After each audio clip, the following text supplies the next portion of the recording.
Zangpola everyone, welcome to Queer Talks Bhutan, where we have real conversations and shared experiences. I'm your host, Tashi, and today I have with me a rising content creator who is known for his incredible sense of humor, Nima Yoeser Norbu. Welcome. So, hello everyone, and first of all, I would like to thank the team for inviting me, and you especially as well. And before we start, happy birthday. Thank you so much. So she's an oldie now, so everyone please, Aunt Tashi Chombal in the house. So yes. Yes. I've realized from the moment we met, we would have this connection because as soon as I met you, like there was something about you that was so, your aura, your energy was so intoxicating in a way, and I think we have never had that had a serious conversation about the community we come from, about the issues related to it. So on a very serious note, let me ask you a question. So for you, how does being openly queer challenge or reshape expectations of social media and public spaces for you, since you're out there now? Okay, so especially being on social media, I have had a lot of expectations from me since I have created an image of myself that I have been positive and always been a strong and a very independent individual. Yes. And then suddenly, if I spread negativity from my side, all my negative experiences as well, then that gives me a very bad image. So yes, that is how expectations kind of hurt for me. Good, but then I think you've always been a very cheerful person. You always bring that energy along with you wherever, whatever situation you are in, whoever you are around. So I think that's like a very wholesome experience I've had being friends with you. So yeah, thank you for sharing that with me. Okay. I think even with me, I've had so much expectations out of me, being very out there about my sexuality, and it's not easy when it comes with the whole title of Miss Bhutan and all. But at the same time, I think I share that same experience, like you do as well, because I have to be very careful about what kind of message I'm putting out there. So yeah, I see how challenging it is, but then I'm very proud of you on that front because you're very young, and sometimes it's quite heavy on people, but I think you have carried yourself off very gracefully. So congratulations on that. Thank you. So from my side, I have a question as well. So how has your journey, especially being put up with the Miss Bhutan title, affect or shaped your identity? I think the whole title came afterwards. I think me as a person, my sexuality or my gender identity, it didn't make me, Make you? yeah. Oh, It was, I think I was being very authentic about who I was as a person, and then I didn't think about it as, oh, I want to come out and then, be an ambassador. I don't think that wasn't my idea, or that wasn't the first thing that popped in my head. Along with it, along the whole journey, being titled Miss Bhutan, I think just added more value to what I was trying to convey to people about, just being who you truly are and not holding yourself back, not putting yourself in a certain box. And in a way, like, I didn't want to label myself.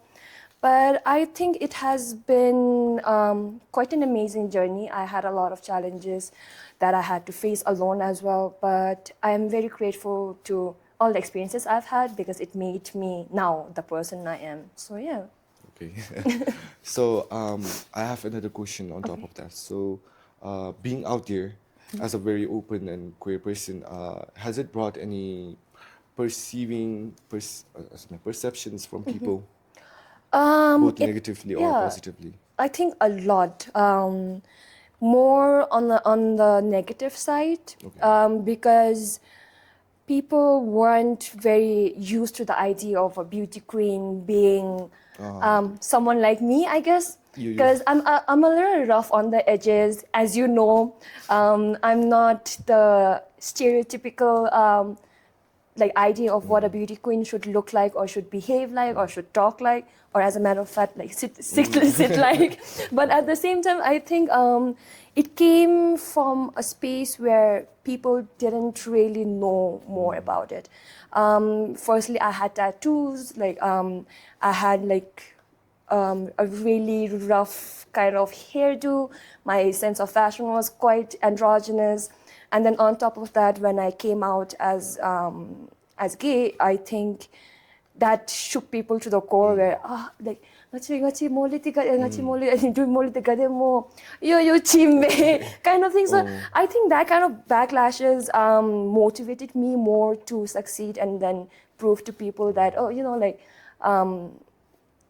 each one of us are different, but at the same time, it's what I do with the platform that I was provided with. So yeah, I think it's the whole negativity that I was thrown under. It was worth it because it made me much more stronger now. Yeah.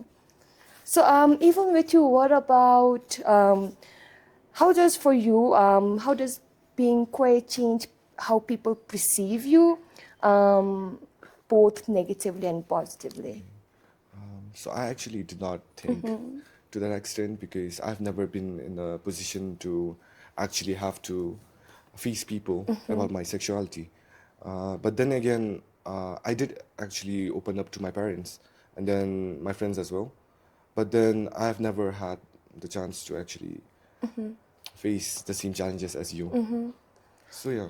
But I think even when you say that, I think it's more on a smaller scale, kind of. But at the same time, it takes, like I said, it takes a lot of courage to do what you have done with the kind of journey you are on right now. So, like I've always been telling you, like I'm so proud of the person you are. So, excuse me if I keep on showing that, like if that keeps on coming across. But honestly, like for someone your age, you've done so much right now. Yeah. Are you teary? Do you need a tissue? All right.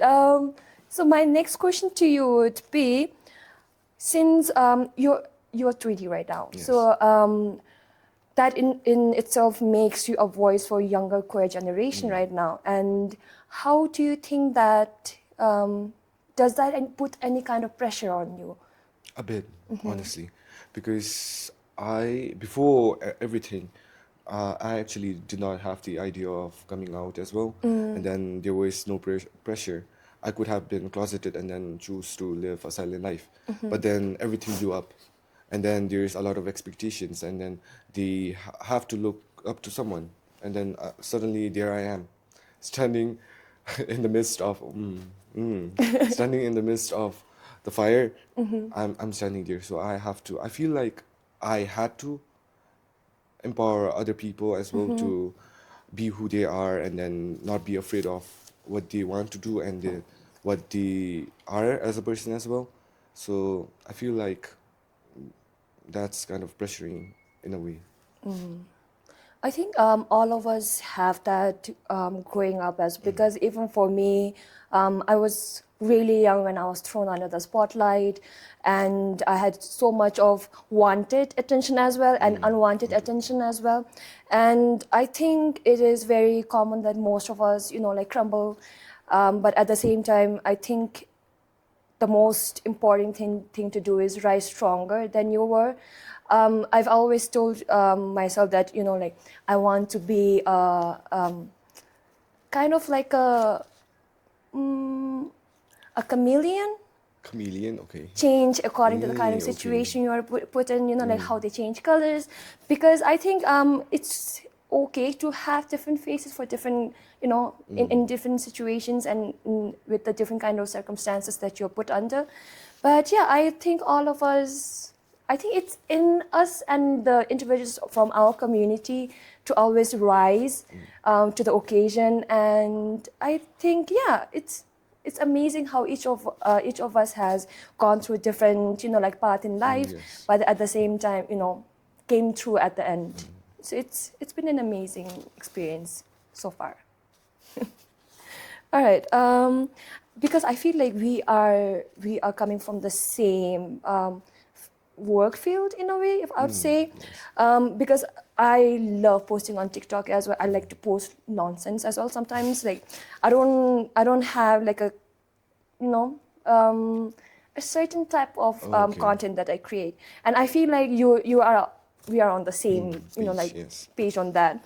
So how did your journey into content creation, especially TikTok, because of your skits again, how did that start? Like where did that idea come from? It was when I saw one of the Western posts, I think. Then I got a bit inspired to do something like that as well. But then I had to put my own idea and then my own experiences into that TikTok video. So I think that's why it blew up, and that's when a lot of attention then came through. Because I think you should get it printed as well. The most popular line. Who said that? I think I should have a merch. You should. I would actually buy it. I think people would actually buy it as well. Like people who are like fan of your work as well. I think they might be willing to invest. I think that's like a good income source. I think we should talk about it more. Let's talk about that later. That's for the BTS. So what responsibilities do you feel you have now, having a platform and then having thousands of followers now? I've been avoiding to post online since I feel like people, like I said earlier, they have a lot of expectations for me to be this joyful and then very positive person who is always sharing positivity as well. And then when there is a rough side to my story, I can't share it to people because that's not something you want to share to other people as well. Because why you on all of my business? why you wanna be up all on my business? So anyways, on a serious note, I actually don't wanna hurt my image as a whole. So I just want to keep a positive image as well. So I feel like I don't want people to know the true me.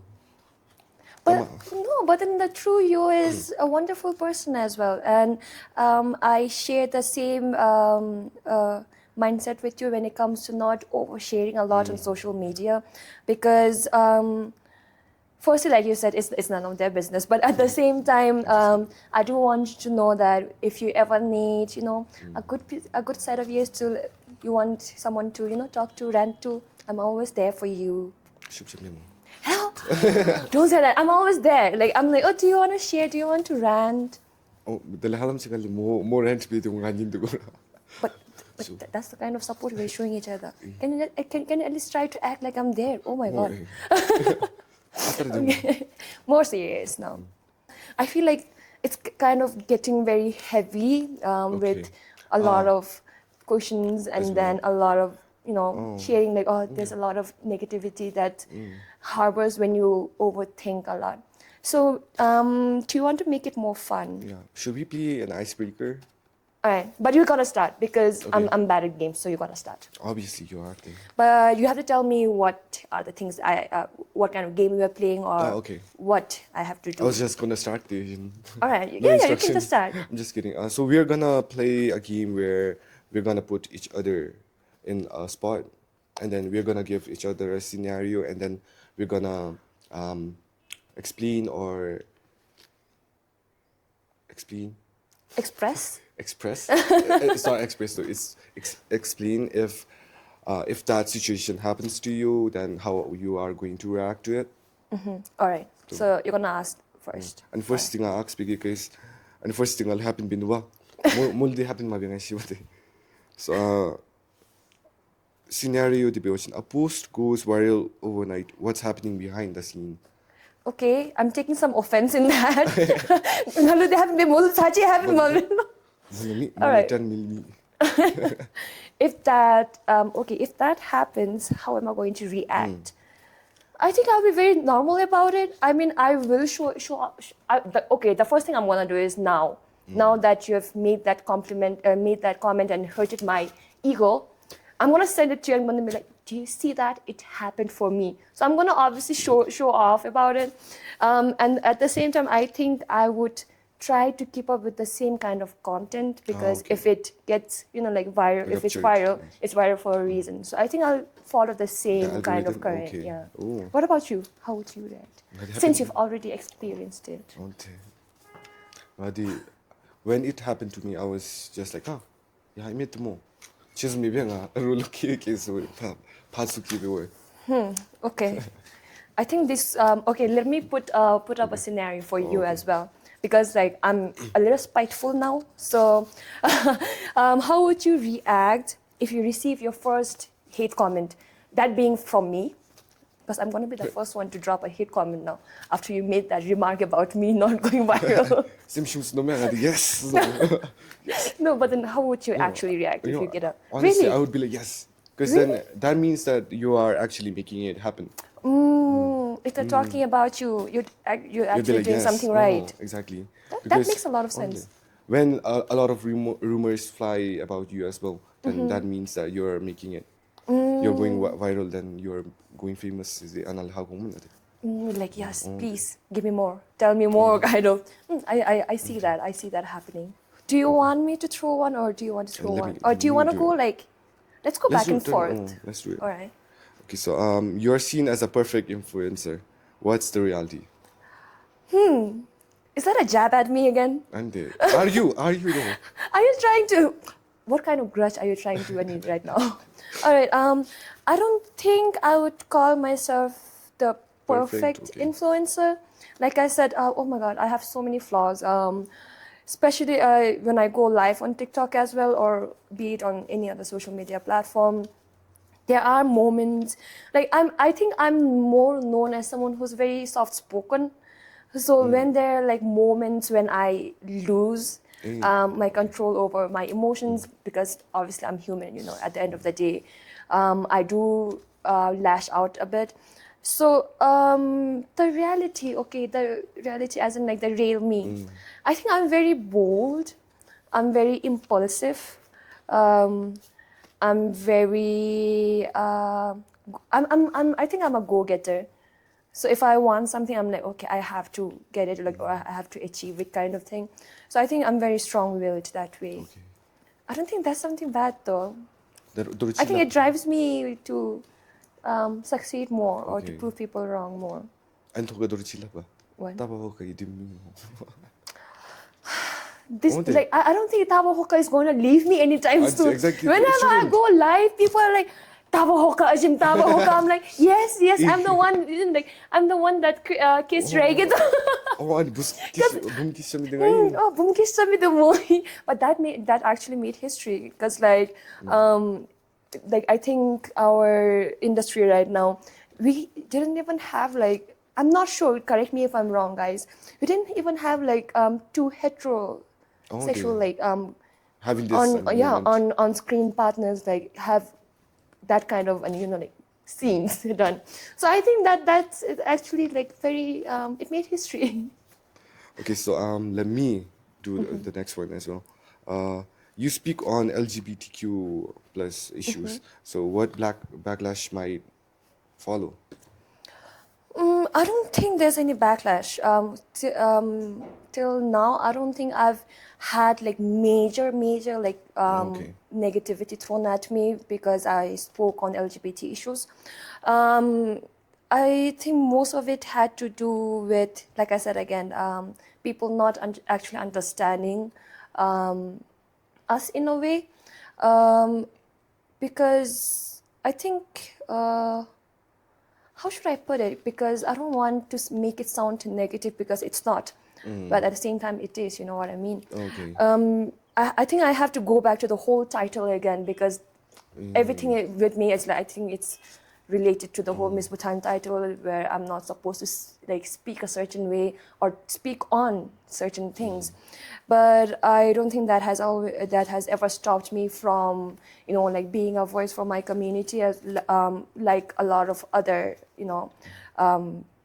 vocal ambassadors we have from the community as well.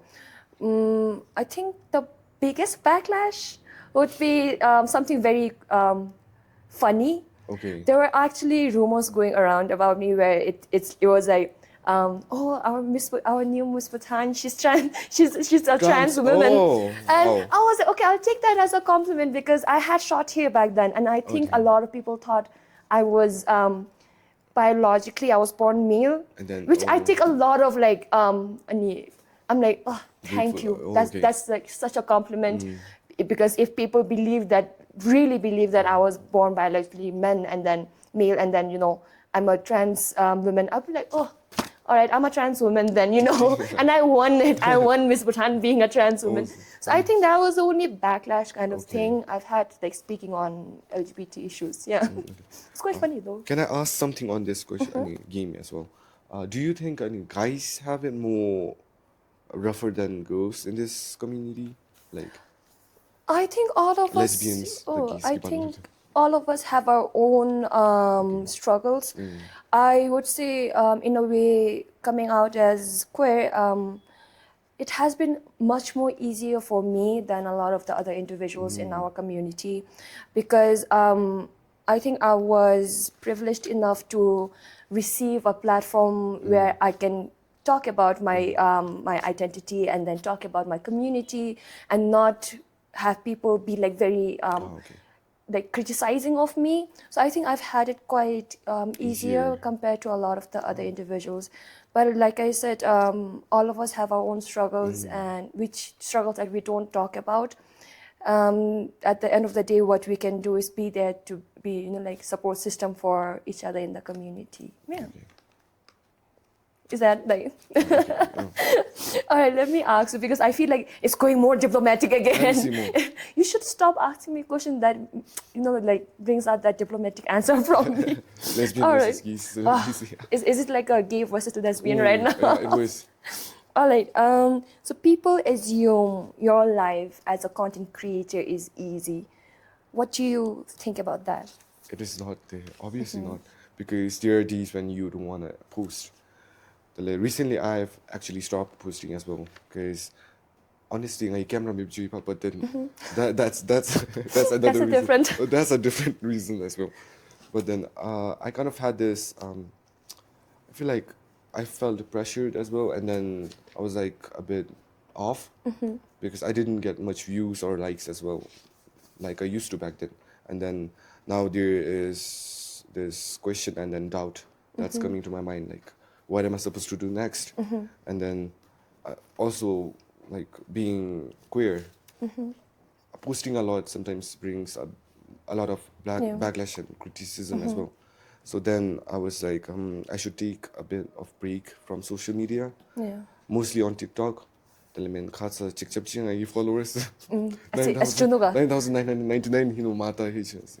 Unfollow bejagi to so that it goes down. Hello. Yeah. I think this has been a wonderful conversation with you. Like I said, I'm always grateful that I can have this kind of conversation with you now and then, because most of the time when we meet, it's like for dinner, to like hang out, to go clubbing. So I think this has been a wonderful experience. Now I think I can take you more seriously. I should. Yes, I can take you more seriously now. But then, yeah, would you like to say anything to our viewers before we close off this conversation together? Please follow me on TikTok. That's all I need. Something more meaningful, come on. Okay. Obviously, people will follow you. No, I like being me. I just want selfish to wish. No, but anything you would want to say Honestly, to the... I feel like if there are like teens or people who are younger than me or the same age as me, and you need someone to talk with about your struggles or your sexuality, you can always opt or message me as well. Link on the description. But then you can just search me up on Instagram, and then you can just share your experiences, struggles. So that's all for our conversation today on Queer Talk Bhutan. Keep updated with the next episode. Thank you, Nima, for being a wonderful co-host. Okay. Bye, everyone.